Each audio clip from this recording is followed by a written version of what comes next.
Hey, are you ready to grow your business? You have checked out the number one resource for business leaders, entrepreneurs, startup founders, and managers. And we're going to teach you how to grow and scale your business with real actionable steps. There's no fluff in this podcast. It's just good advice. Check out this episode. If you're a first-time listener, make sure you subscribe to the podcast. And if you enjoy this episode, leave us a 5-star review. Today's episode is with Courtney Kirschbaum. She's the CEO and founder of Job Hunt School. It's the number one program for smart job seekers who they don't have a minute to waste. They're people who are looking for a better job. Maybe they're even, looking for a happy, fulfilling career. It's doable. It's possible. She's going to teach you how. Stay tuned. Here comes your good advice.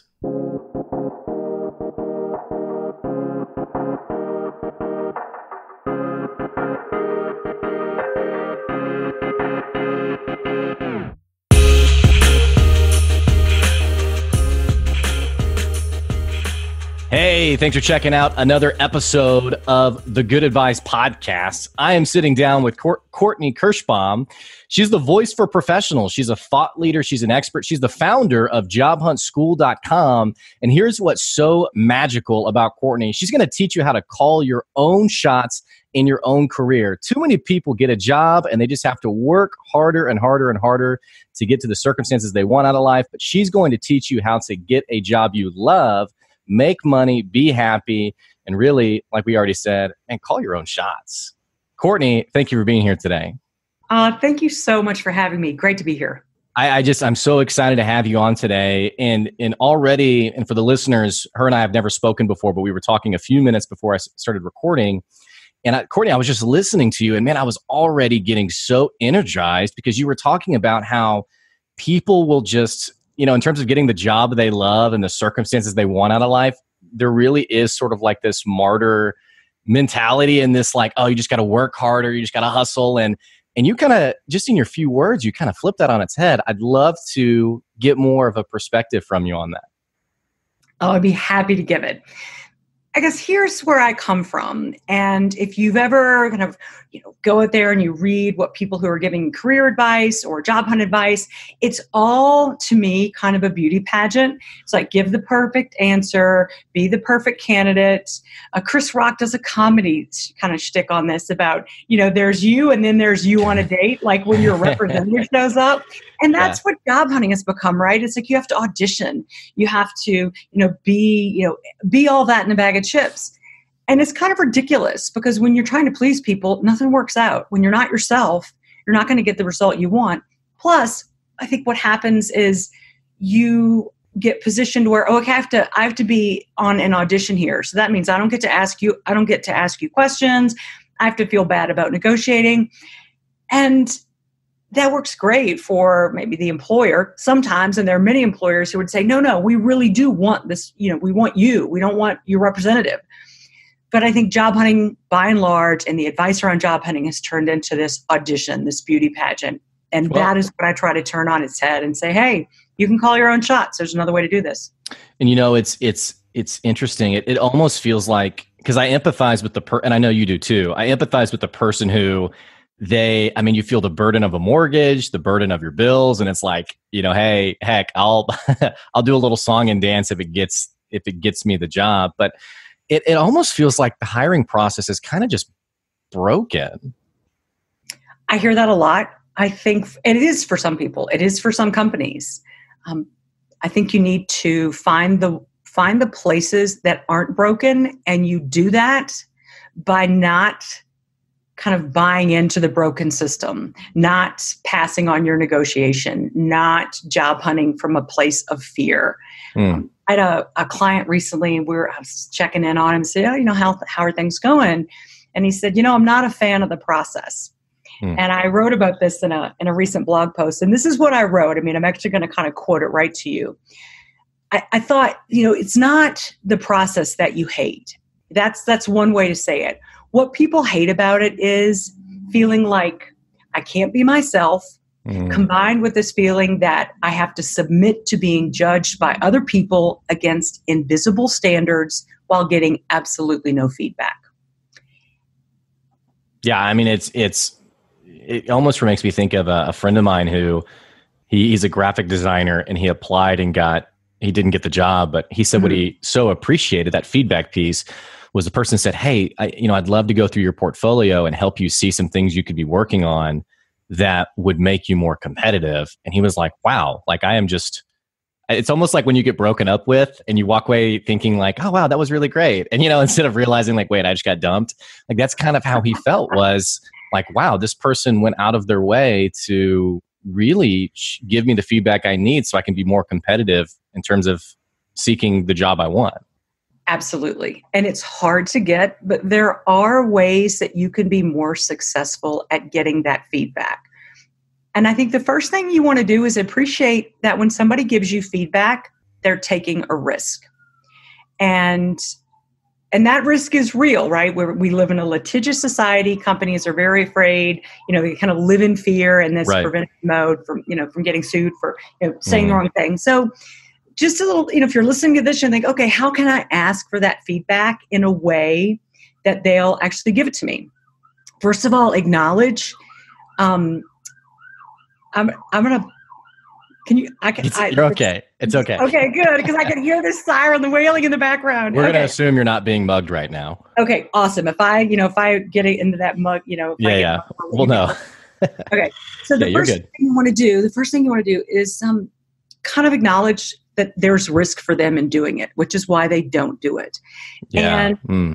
And so set them at ease. Say, look, I know that this isn't common, and I know that this is a bit risky for you, but I genuinely would like to know if you noticed anything that could help me in the future for my for future interviews, or that's it. So that is going to increase your chances of getting the feedback. And then if they give you feedback, and this is the hardest part, your job is to say thank you. That's it. Period. End of sentence. Say no more. Because another reason people don't give feedback is they give it authentically, and then they get ambushed with, but let me explain. Yeah. So unless someone is actually going, that somebody's going to die, unless it's a life or death, say thank you and walk away. Yeah. That alone will command a huge amount of respect. So acknowledge the risk. Ask for the feedback genuinely, ask for it in a way that they can actually give you something material. Like, how do I do on a scale of 1 to 10? And what can I do to get closer to a 10? Mm-hmm. And it's funny, being on the other side of it, like being on the hiring side of it, I've had those applicants who, they said something or did something that just crushed their ability to get hired. And I found myself thinking man, I wish you would ask me, what, I think I've never really thought about it, but I think I can really relate to sort of the fearfulness of, well, I don't really want to get into that as the hirer unless they're going to ask me for it. I think it's about taking responsibility a little bit too. One of my big things is take 100% responsibility. There's always going to be something to complain about. There's always going to be some disadvantage. There's always going to be something. But if you go at it from the approach of, I can control what I can control, and I need to take 100% responsibility for that. And when you come at it from, this is all on me, and people are also a lot more likely to say, let me help you out here because you're working so hard and you're taking 100% responsibility, and they're just more inclined to want to help you out, to want to offer that up. But never be afraid to ask, because sometimes people will give you that feedback. And it can be the very thing you need to know. And even beyond the feedback game, some of this, and maybe you can shine some light on here, because a lot of this is confidence. A lot of this is being comfortable enough to ask these difficult questions. But even things that are less development related. And for example, a friend of mine is getting a job offer this morning. And she said, what do I say in terms of the kind of salary I want? And you never really know the kind of company you're going to be working for in terms of their view on salary and negotiations. And I've even talked to one person who literally went back and forth something 7 or 8 times of what he had done was he had said, well, I'm not comfortable giving a number. Why don't you tell me what you've budgeted for the position? And they were like, well, we're not sure what we've budgeted. You tell us what you want. And he's like, well, I'm not really comfortable. How about you tell me what the last person made? Well, we don't want to share that salary information. So, and it was just at that point, you're kind of okay, this is really silly. But how does a person, because the hirer is the person with the power, so to speak. So how do you're talking about sort of calling your own shots and sort of owning a little bit of authority there. How does the job seeker do that really well without being arrogant or coming off the wrong way? I mean, what does that look like? This is what it looks like. This is my favorite little trick to just totally neutralize the situation. This is what you say. I wish I could tell you, but I've signed a non-disclosure agreement with respect to my personal finances, and I can't share that information. That's smart. That's all you need to say. Now, here's the thing. You have got to own that 100%. And you said confidence. And the mistake most people make is like the night before they know they're going to get an offer is when they start thinking about it. And you need to think about it well in advance of that. Negotiation is 100% learnable. So it's worth it's worth investing, literally, read a book, take a course. There's so much information out there. It's learnable. You don't have to be Joe Cool. You don't have to be Don Corleone to be a good negotiator. If you learned how to read and write, then you can learn how to negotiate. So that is a great trick. You're better off kind of learning a bit more about negotiation. For example, a lot of people like your friend, it's like the salary. Well, the salary only has value if you consider like how much vacation time you're getting, because that has a dollar value.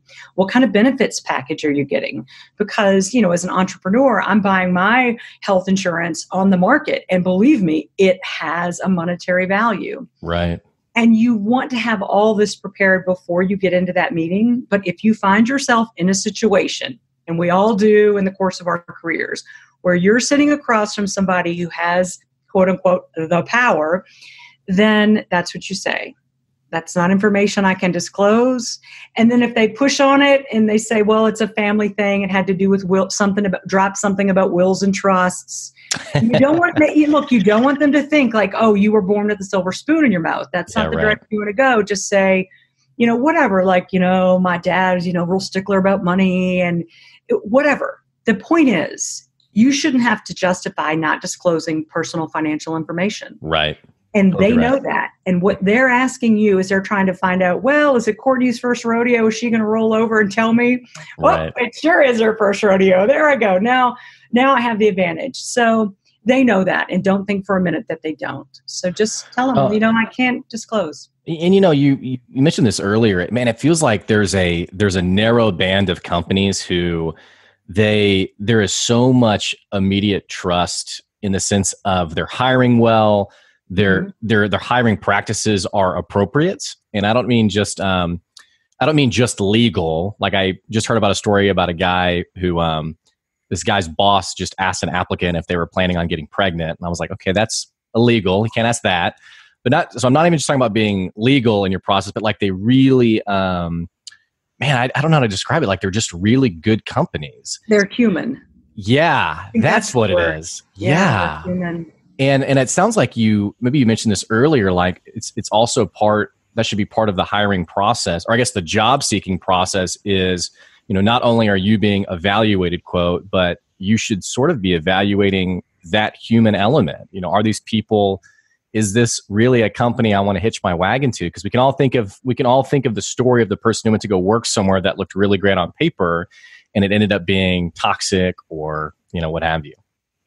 That is such a good point. I mean, the whole thing about like, you got to interview them too, right? You have to say, do I want to be here? What signals am I getting? Because your representative may be there, but you have to understand their representative is there too. Like, we're going to put our best foot forward.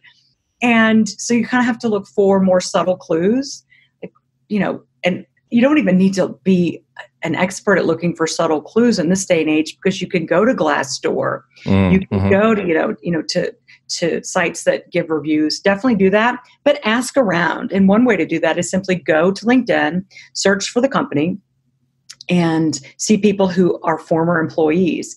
Say, hey, I'm interviewing here, and I see that you used to work there. I was wondering if you could share some insights. And you would not believe like what people will tell you. Now, some people will be careful. They won't want to say anything bad. I literally have had people call me or email me and I'll say, call me, because I'm not putting this in writing. But another thing about reviews is people tend to want to, if they've had a bad experience, they want to do a solid and they want to keep somebody else from having a bad experience. They might not post it, but they might share it with you. Same thing goes for a good experience. If they're like, yeah, this is a solid company, maybe keep, watch out for this or that, or this isn't great, but on the balance, you get this and that is great. People will help somebody out. So ask, look into it, and don't be afraid to kind of interview them as well. And if you don't interview them, they kind of take that as a sign that it is your first rodeo, and maybe you might leave money on the table, and you might leave respect on the table, right? Mm-hmm. Because when you stand up for yourself, people respect you. Well, and there's a bit of a, and again, I get the burden of like bills, but it sounds like part of what you're talking about, it's not just self-respect and not just like, your self-dignity, but also like being patient enough to, okay, you know what, I'm going to pass on this because it's not congruent with my values. Maybe there's a lot of red flags, and it sometimes it's hard to do that, right? I mean, it's hard to feel like you have choices, I guess, so to speak. It can be extremely hard. I will definitely own that. And really, when people make these compromises, that's when you're just in a situation where this is too low a salary, or I did this job 5 years ago, but I got bills to pay. Yeah. If you're in that situation, there's a couple of things I'd say. First of all, don't beat yourself up. Like we all, you know how it is. You learn the hard way. I mean, some mistakes I make like 2 and 3 times just to be sure. Like I've totally learned the lesson, and everybody's like that. So a couple of things: don't beat yourself up, because you're not going to make any progress coming from a place of punishing yourself. Mm-hmm. Acknowledge it. Like, I could have played this better. And then when you acknowledge it, you kind of get into this 100% responsibility mode. It's like, yeah, I could have been more prepared. I could have played this better. Could have had some savings. And then these are the 3 things that I advise. If you want to feel empowered in your career, if you want to feel like you're calling the shots, start putting away that, they call it the FU fund. That fund that enables you to walk away from being bullied, abused, harassed. It enables you to feel safe if the company goes under, even if you leave for, a not deeply toxic reason. Put that away. Start doing it now. That will give you an incredible feeling of empowerment. And the other 2 things that I recommend for everyone, just because of the power they give you: have a resignation letter written where you say, just the act of doing it. It really is about the act of doing it. Have that letter written. And the next thing, and this is really hard, especially if you're with a company for many years, one thing that keeps people in jobs is both their resume and their LinkedIn profile have, an inch of dust on them. And the first thing you have to do, in addition to worrying about money and not having that resignation letter in place, the big worry is, oh God, I've got to update my resume and I got to do something with my LinkedIn profile. Whereas if those things were right and tight all the time, people would be looking at your LinkedIn profile saying, I think I'm going to go try and poach Blake away from what he's doing now, because he's obviously a sharp guy. Look, his stuff's current. Mm-hmm. But most people go and make that stuff current when they're already in a vulnerable position. Mm-hmm. Or they put the seeking new opportunities. Yeah. It's kind of cliche almost. That should be on all the time. It really should. It should be on all the time, because recruiters are so hungry for good talent, especially now. I was just talking to a friend of mine, C-level exec. He goes, God, there's so many jobs out there right now. That recruiters, to get good talent, are poaching. They're not waiting for you to be available. They're saying, love at first sight. You're the one I want. And I don't care that you've been at Acme Incorporated for 5 years. You are clearly on the ball. You're clearly sharp. You're not putting your career on hold while you're working on this job and being invisible on LinkedIn. You're here, and I'm gonna talk with you. I'm gonna see if maybe I can poach you away. Now, is it okay if we talk a little bit about LinkedIn? Because I see you have an article on your LinkedIn page. It's called, and for any listeners who maybe you've been waiting to really get on LinkedIn, if you go to Courtney's profile, and I'll put this in the episode description, One of your most recent articles, Secrets to a Breakout LinkedIn Profile plus 5 free tools. Let's talk a little bit about, really, first of all, how did you get on LinkedIn? Let's just start there. This is such a great story. I'm glad you asked. So I guess like 2016, I was ready to bail on LinkedIn. Like LinkedIn this is garbage. There's nothing happening here. Nobody talks. There's nothing going on. And gosh, in 2016, that's kind of true. Like really, you went and you lurked. You went and you spied on people, that you were maybe going to be working with. I mean, it was like a lurker's paradise. And I told somebody I was working with at the time. She was a marketing specialist, really sharp woman, and she said, "Courtney, hold off on that. Give it a little more time." I mean, I was posting videos, and I got like 2 or 3 likes, and I said, okay, this is where job seekers and professionals are. I can't bail on this. I can't bail on this platform. And I've been there since, gosh, I don't know, like I've been there for a while, for many years. As soon as it started that everybody was getting a profile, I went and copied somebody's profile and made sure that I was doing what I thought was the right thing. And so I kept posting, kind of doing videos and whatnot. And then I connected with an influencer. And by influencer, I just mean somebody with a gazillion followers. And all of a sudden, I kind of began to get a sense of how I should be engaging. And I realized that I was lurking too. Like I was putting stuff out there and wanting people to love my stuff and comment, but I wasn't engaging. So they didn't trust me. They didn't really kind of know much about me. And I was being unresponsive. So if you want to get some activity going on LinkedIn, I'll kind of break down a couple of myths. And the first one is people say, oh, well, I don't want a bunch of followers or a bunch of connections that I don't know. And they kind of treat LinkedIn like a Rolodex. Like this is my precious group of, this very golden network. And that works against you on LinkedIn because the more people you're connected to, the more your profiles get seen. Well, the more likely you are to succeed on LinkedIn. Go ahead. It works against you in real life too. It's kind of strange. I mean, the way I've seen LinkedIn, it's literally just networking, but online, right? And so I think anyone who has that mentality, you would never go for your in-person business. You would never say, "Oh, I'm not going to talk to that person because we didn't grow up together," right? And so I even have a hard time understanding where that kind of line, where it comes from, I guess. But I guess online, maybe it's a little bit different for some people. I think people feel, whereas you might not feel vulnerable on Instagram or on Facebook, although some people do, on LinkedIn, like your boss is on LinkedIn and your boss could conceivably go to your site. So it's very like your game face. LinkedIn is your game face. So I think you don't want to take any risks where you might take risks on Instagram to see, is this the kind of picture that's going to get likes or, get attention or comments. And you might do that on LinkedIn. If you do it on, or you might do it on Facebook, but if you do it on LinkedIn, like the downside you feel like is so far down. So if you're out there thinking, I really would like to have recruiters coming to my profile and saying, wow, Blake looks like a really sharp guy, I'm going to reach out to him. Here's some of what you want to do.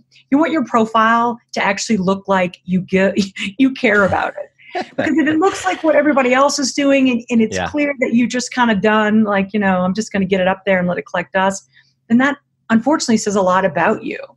It's, kind of says some people believe how you do anything is how you do everything. So you want to sharpen it up. But after you do that, if you want people to come there, if you want to be that person who's recruited, you want to engage, you don't have to necessarily post. And this is what that article says. If you just comment and like and share, you will get so much more energy on LinkedIn. And that's how you get found in searches by recruiters and employment managers.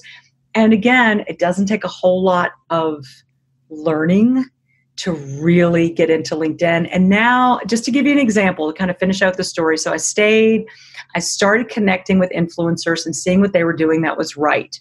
I'm like, okay, I can do this. I kind of understood the rhythm and, the algorithm of LinkedIn, started posting, started liking and engaging with other people. They started liking and engaging with my posts more, and that started driving things up. I started that year in September, I had 1,800 kind of connections / followers. that I felt like I went to 1,800 doors and knocked on them. I mean, it took me so long to get those followers. And now I'll probably tip over 34,000 today. Yeah. Yeah. You're right on the cusp. Yeah. It's like, it's not magic. I literally just got better in terms of posting for my followers, for people who are following me and who kind of like my approach to career management and job seeking. And I think, will they appreciate this? And that's the kind of stuff I post. But the big thing for people who don't want to spend a bunch of time managing content or writing articles is just unfollow the stuff that doesn't interest you. People complain about there's a bunch of junk on LinkedIn feeds now. That's cool. Unfollow it. It's just like, just like Facebook. They're not going to see that you're like, I'm not interested in seeing your stuff. And then comment, and share on the stuff you do like, and LinkedIn will give you more of it, and you will get more visibility from the people that you want to get visibility from. And I'll say one more thing on LinkedIn. Follow hashtags. If you want to just kind of see how that works, I have a couple out there that I use. LinkedIn Boost. Any LinkedIn tip I post will go under LinkedIn Boost. But if you are, a talent developer or a project manager or an artist, then follow some hashtags that are relevant to your field. So the stuff that's coming up on your feed is what interests you. And follow people that interest you. Like if you're a Gary Vee fan, then, follow him. And maybe if he's got some hashtags going, that really is a way to open some doors wide on LinkedIn. And most people are like, yeah, hashtags. That's just something I post at the bottom I put on the bottom of my post to be funny or whimsical, but they actually have a real purpose. And if you follow those and get going on some of those, you'll see some good stuff. Now, are you on other social media platforms, or is LinkedIn like your gig? LinkedIn is my gig. I'd have to say I'm certainly there more than anywhere else. I'm also on Instagram just because I love Instagram. It's just, it's visual, it's fun. So if I do a blog post, I'll almost always put something up on Instagram. And I travel a ton. I am a digital nomad of the highest order. Like I'm a gypsy. I'm happiest when I'm on a trip somewhere that I've never been. So I'll post a lot of, my travel pics, or if I'm on the train or whatever, you'll see a lot of my posts on Instagram. Now, are you a foodie? I like to eat, but I don't know if I'm very discriminating enough to actually be a foodie. Gosh, and there's so much good food here in New Haven. I got to say something good about New Haven. Yeah. So many good restaurants here. I do feel bad that I ousted you at the start of the podcast. That's okay. I still feel guilty about it. New Haven will forgive me. New Haven is cool. New Haven will get it. Yeah. So I'm on the borderline. I'm on the border. Now, are you on TikTok? I'm not, and I will tell you. Because people are getting really big. They're like building. I'm not sold on it yet, but. Well, you know what? I literally, and I'm going to really maybe embarrass myself by confessing this. I know kind of what it is, but I don't know what it is. I think it's like Vine, but musical. Okay. It's like a short video, but musical is what I understand. I'm not on it either. I'm sure somebody listening to this right now is like hand over face, like, oh my gosh, these people. These sad people, yeah. But, I know Gary Vee's really huge on it right now, and I'm assuming he's probably an investor in some way. But I'm going to check it out. After our interview today, I'm going to go and I'm going to make an executive decision. Yeah, Courtney Kirschbaum need to be on TikTok. Well, whenever you're like a mega millionaire, and it came from TikTok, just remember me asking the question. You will be at the top of my list. I am here today because Blake set me up on TikTok. Now we are running a little bit out of time. I do want to back up just a little bit. You've already given some really great insights. I want to ask a little bit about how you started Job Hunt School and like the why behind, because you've been in business for 4 or 5 years now. I'd love to know a little bit about how you got to starting it and what building that has looked like for you. Oh, wow. That's a story. Okay. Let me give you kind of the quick and dirty encapsulated version of Courtney leaving corporate America. And we have about 10 minutes. I don't want you to feel like this is like a 30-second, All right. No worries. So I, my career is, I'll give you like the the Loretta Lynn version. Like, I grew up in a 2-stoplight town. And my big thing was I wanted to travel. So like so many people when you're young, it's like, I'm not really sure what I want to do. I just know that I want to travel. I want to see the world. So got out, graduated college, and I thought, this is it, right? I just need to have a degree and like all the doors will fly open. Not quite. Not quite. So I was working in the city where I graduated, and I looked around the cubicle farm one day. Literally, I'm standing at the copier. I look out over the cubicle farm. I've been doing this job a few years. And I'm like, unless I change what I'm doing, I'll be in the same cubicle farm 20 years from now. Like, what they told me about working hard, there's something more to it. There's something more to success than this. And as fate would have it, a friend, I guess I was kind of talking about, things aren't happening. I'm not overseas. My big thing was I wanted to live overseas. Once a week, the International Employment Weekly came out. I would go to Barnes and Noble before they all shut down, and I would get it. And I had like $15 of discretionary income because I was paying off my student loans. And I would get it, and I would look through all these ads overseas. And I was like, I'm not qualified for any of this. Like, how do you I just pictured myself living overseas. I just wanted to be not in America. And I love America. I just wanted to go out and see the world, right? Like you do when you're young. So he said, you need to listen to this tape, this audio thing I've got. He goes, it's by Jack Canfield. It's called Self-Esteem and Peak Performance. Because you can get it at the library. It's like, I got a library card. So I did. And literally that just dialed in what you need to do to be successful. And for me, it was confidence. I mean, I'll say straight up, like it was confidence. I just didn't have the confidence to like get into action and go for the things I wanted. So I went back to school. I got a degree in information systems, and I applied for I applied at an international company because I thought, well, they have offices everywhere, and that's how it works, right? And that's exactly what happened. So I did that, and that was my background. I traveled all over the world. But what that taught me was you can figure it out, and you can do things that you think you can't do, that people tell you can't do. I'm a girl from a 2-stoplight town. They put me up in a beautiful house in Amsterdam, and I traveled all over the world managing projects for this company. And I did that for years, and I worked for other big companies, similar to that one. So the first kind of thing is you can do so much more than you think you can. It's just that they're maybe not going to teach you that in your high school or your college. But the public library is full of books on how you can figure this out. So I did that, and then I literally sat in Amsterdam on a bench looking at a canal thinking, I thought this would take me 10 years. It took me 2. Now what am I going to do? Like, what am I going to fill up this, this space with? So that career came to a natural end. I was like, okay, I've done it. I've seen the world. I want to do something else. So that was, I guess, around 2012. So that's when I decided, I wish someone had told me these things. I wish I had known what I know now back then. Things would have gone differently. I wouldn't have spun my wheels as much. I wouldn't have wasted as much time. And that's when I got the first idea. It wasn't Job Hunt School. It was a program called Original Experience. And I still do that program.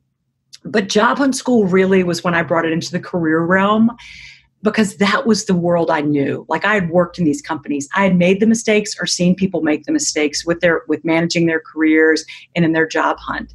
And I knew it was really simple. It's not a degree from Harvard. It's not one of these big things that, well, that ship has sailed. It's things you can do every single day. So that's how I kind of fell into doing Job Hunt School. And then when I had such success, when LinkedIn took off, and I was on LinkedIn when it took off, LinkedIn became kind of a more prominent component as well. And I also do some, I have a LinkedIn mini course, but that's kind of what made me decide to go the Job Hunt School route. I'd been in that world, and I knew people weren't getting the information they needed. And often if they were, it was, here's how to be the perfect candidate. It's like, no, don't be the perfect candidate. Be you and find a good fit, because you don't want to be in a bad marriage with an employer. Right? Yeah, right. Because you're unhappy at work, you're unhappy. Yeah. And I think that's what it's the only crossover I have with you is sometimes I talk to people who kind of are aspiring business owners, like they kind of dream of kicking the 9 to 5. Sure. And I don't really work with those people. I don't counsel those people, but sometimes the advice I give is, and it's out of empathy. It's really just to do it. Exactly what you're talking about of, you looked over this cubicle farm, which is such a sad image in my mind.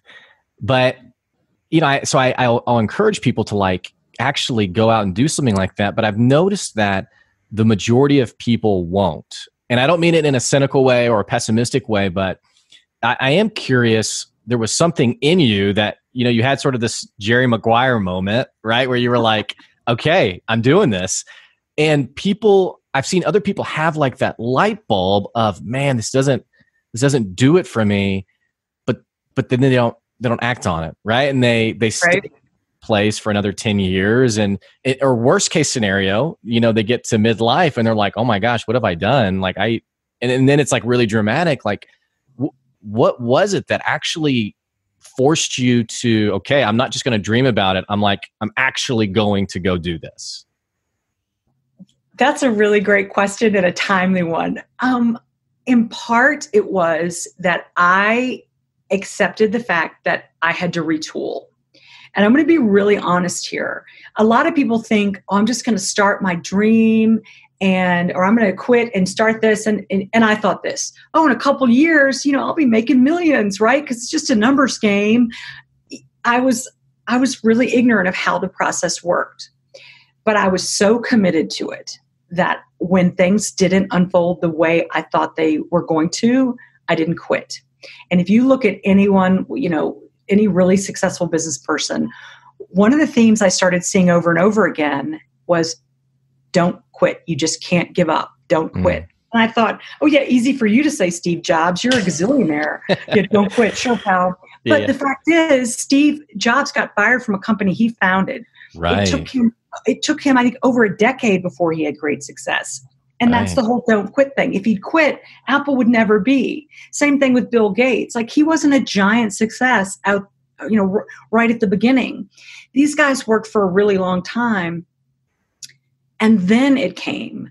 So I have heard that 10 years is the mark. But what I did at the beginning was I retooled with education. And I bet I spent, $20,000 going to training with the top people in the world.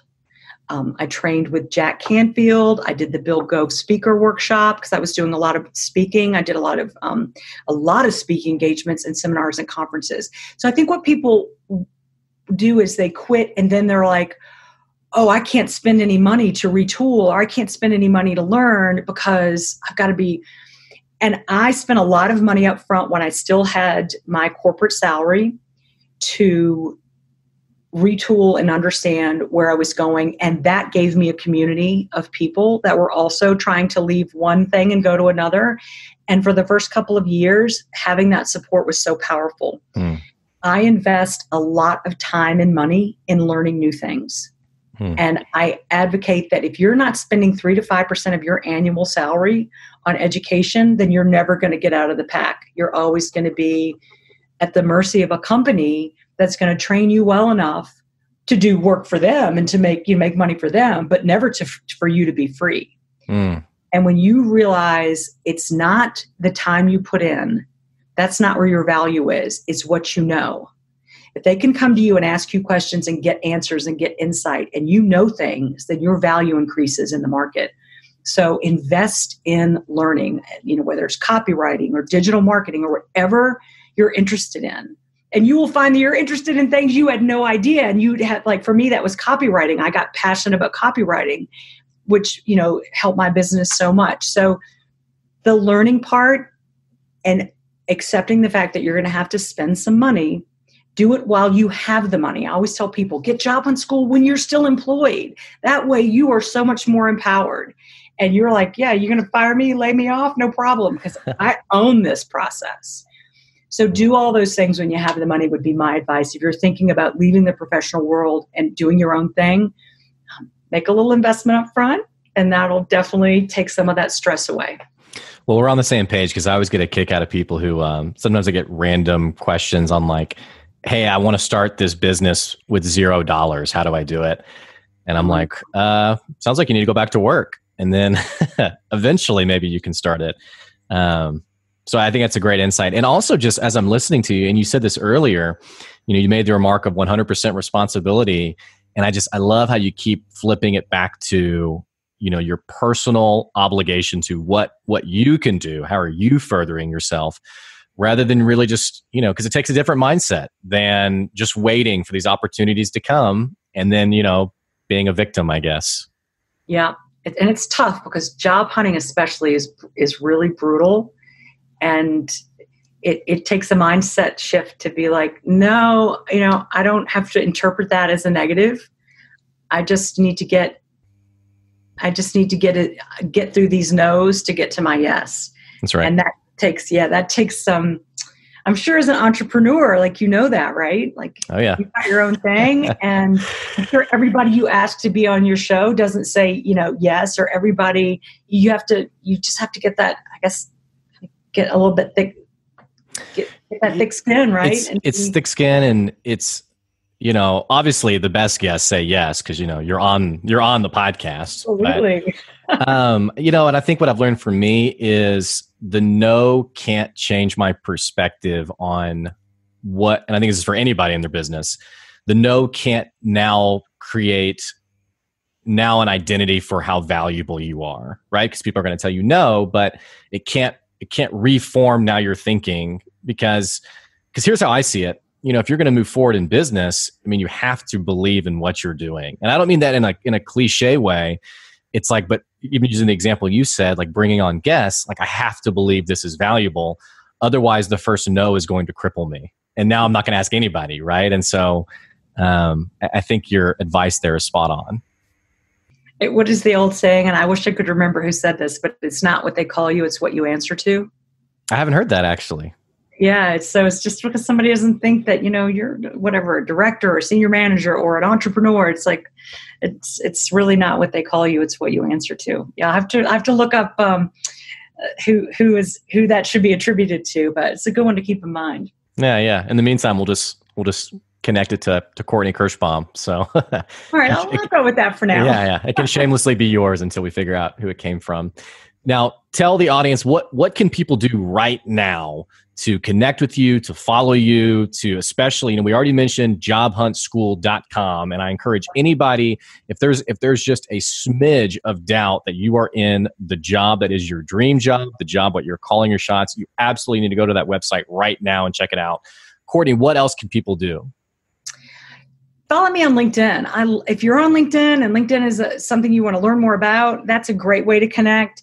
I have a free class on jobhuntschool.com. It is, when you sign up for it, you'll be like, this is free. I can't believe it. Emails come to you every few days. You can get into that if you want to get some of that training I talked about. I also offer free premium resources on my profile on LinkedIn and also at CourtneyKirschbaum.com. And if it's for you, download one, check out the material, that'll put you on my, I send out emails weekly. And if I'm for you, if this kind of style of approaching and managing your career and calling the shots in your own career is for you, then hang out with me and get more information and be a part of what I'm trying to do, which is help people be more independent and autonomous in their careers. So the harder you work, the closer you get to that life you want, and not kind of more embedded in this kind of wage slavery that a lot of people don't want and are just tired of. So right. Any of those places, I would love to connect with you. Say hi to me. Say, hey, I heard you on the podcast. I would love that. And if it's for you, then let's have some fun and get you a career that you love. Courtney, thanks for being on the show today. Thanks for having me, Blake. For the listeners, that's CourtneyKirschbaum.com. Her last name, Kirschbaum. I'll put that in the episode description. Also, jobhuntschool.com. Make sure you follow her on LinkedIn. Hey, if you enjoyed this episode, if you're a first-time listener, you got to click that subscribe button because we're going to be bringing you some great guests coming up next month. And also, if you really love the episode, consider leaving it a 5-star review and just stay connected with us. We're on LinkedIn. We're on social media. You can check us out there. Thank you so much for listening, and we'll catch you next week. See ya.